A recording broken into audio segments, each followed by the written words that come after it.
Bismillahirrahmanirrahim. Assalamualaikum warahmatullahi wabarakatuh. Waalaikumsalam warahmatullahi wabarakatuh. Pertama-tama, marilah kita panjatkan puja dan puji syukur atas kehadirat Allah yang Maha Esa yang telah melimpahkan rahmat karunia-Nya sehingga kita bisa bergabung di Zoom Meet kali ini. Namun sebelum itu, perkenalkan kami dari kelompok 6 yang akan membahas materi tentang akar. Dengan dosen pengampu Ibu Dwi Rahmawati, S.Farm, MKes.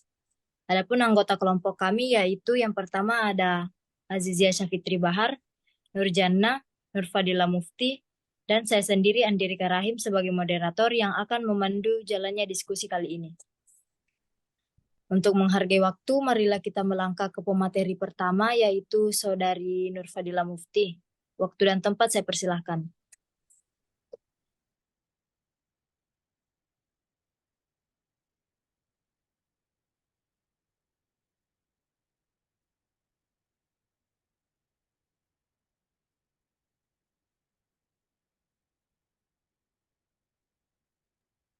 Baik, terima kasih atas kesempatan yang diberikan oleh moderator. Di sini saya akan menjelaskan tentang akar, di mana akar merupakan salah satu bagian dari tumbuhan yang umumnya terdapat di dalam tanah, dengan arah tumbuh ke pusat bumi dan meninggalkan cahaya serta mempunyai tugas untuk menyerap air, uh, serta nutrisi ke dalam tubuh tumbuhan yang memungkinkannya tumbuh lebih tinggi dan cepat. Next.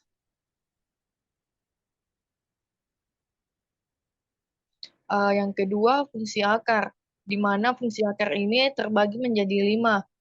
Yang pertama, menyerap air dan garam-garam mineral atau zat-zat hara dari dalam tanah. Yang kedua, untuk menunjang dan memperkokoh berdirinya tumbuhan di tempat hidupnya. Yang ketiga, sebagai alat bernapas seperti tumbuhan bakau. Yang keempat, alat perkembangbiakan vegetatif. Dan yang terakhir, mencegah banjir dan longsor. Next. Kemudian ada juga bagian-bagian akar, yaitu bagian luar akar dan bagian dalam akar. Di sini saya akan membahas terlebih dahulu bagian luar akar, yaitu di mana pada bagian luar akar ini terdapat kaliptra atau tudung akar yang berada di ujung akar melindungi bagian atas akar ketika menembus tanah. Jika rusak akan terbentuk yang baru. Yang kedua, rambut atau bulu akar. Bagian dari lapisan epidermis akar perluasan permukaan yang berfungsi untuk mengoptimalkan penyerapan air dan mineral-mineral hara. Dan yang ketiga, titik tumbuh, di mana titik tumbuh ini terdapat daerah yang berbentuk sel-sel akar yang baru sehingga akar bertambah panjang. Mungkin itu saja yang dapat saya sampaikan. Saya kembalikan ke moderator.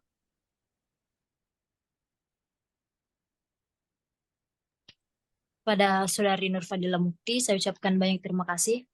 Kemudian kita melangkah ke pemateri kedua yaitu Saudari Azizia Syafitri Bahar. Waktu dan tempat saya persilahkan.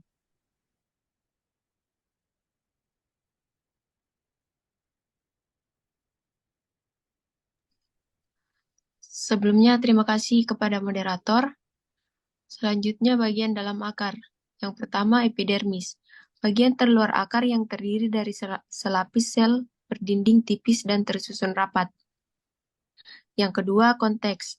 Tersusun atas sel yang disebut parenkim berdinding tipis dan tersusun longgar sebagai tempat penyimpanan makanan karena banyak mengandung butiran pati atau amilum. Yang ketiga, silinder. Lapisan terluar yang selalu membelah dan membentuk cabang akar. Yang terakhir, endodermis yang membentuk pita untuk menyeleksi zat yang boleh masuk menuju silem pada stele. Selanjutnya, pengelompokan bentuk akar. Yang pertama, akar serabut. Akar serabut memiliki ukuran pangkal dan ujung akar hampir sama besarnya. Semua bagian akar serabut berasal dari pangkal batang. Jenis akar serabut pada umumnya dimiliki oleh tumbuhan monokotil. Namun, jenis akar serabut bisa dijumpai pada tumbuhan dikotil yang dikembangkan secara cangkok, atau stek. Fungsi utama akar serabut yaitu untuk memperkokoh berdirinya tumbuhan. Gambar di bawah ini adalah contoh tumbuhan yang memiliki akar serabut. Next. Kemudian yang kedua, akar tunggang. Jenis akar tunggang mempunyai akar pokok atau akar besar. Akar pokok memiliki cabang-cabang yang kecil.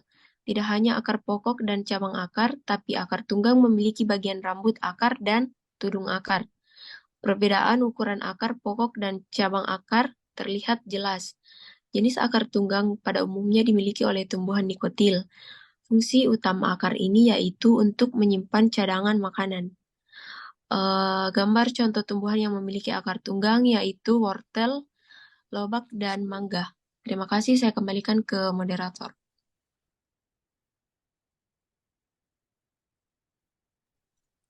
Untuk Saudari Aziza Syafitri Bahar, saya ucapkan banyak terima kasih. Kemudian kita ke pemateri terakhir, yaitu Saudari Nurjana. Waktu dan tempat saya persilahkan.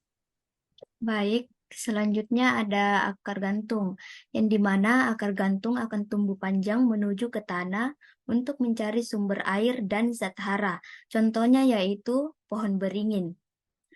Yang keempat ada akar tunjang. Akar tunjang tumbuh dan berkembang di atas permukaan tanah. Akar ini keluar dari batang pohon dan dahan paling bawah. Contoh tumbuhan yang memiliki jenis akar tunjang adalah tanaman bakau. Yang kelima ada akar pelekat. Akar pelekat tumbuh di sepanjang batang tumbuhan dan berfungsi untuk menempel pada tembok atau tumbuhan lain. Akar pelekat terdapat pada tanaman dan tumbuh memanjat dan merambat. Contoh tumbuhan yang memiliki akar pelekat adalah sirih dan lada. Selanjutnya yang terakhir ada akar napas. Akar napas sebagian tumbuh tegak lurus ke atas, berbentuk menyerupai pensil atau kerucut. Akar napas terbentuk dari peluasan akar yang tumbuh secara horizontal. Bentuk akar ini memiliki banyak celah untuk jalan masuk udara dan berfungsi sebagai pernapasan tanaman. Contoh tumbuhan yang memiliki akar napas adalah pohon api-api atau mangrove. Terima kasih.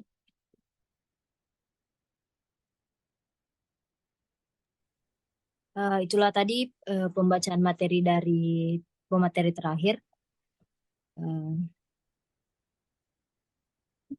Lebih dan kurangnya mohon dimaafkan. Assalamualaikum warahmatullahi wabarakatuh. Waalaikumsalam. Waalaikumsalam warahmatullahi wabarakatuh.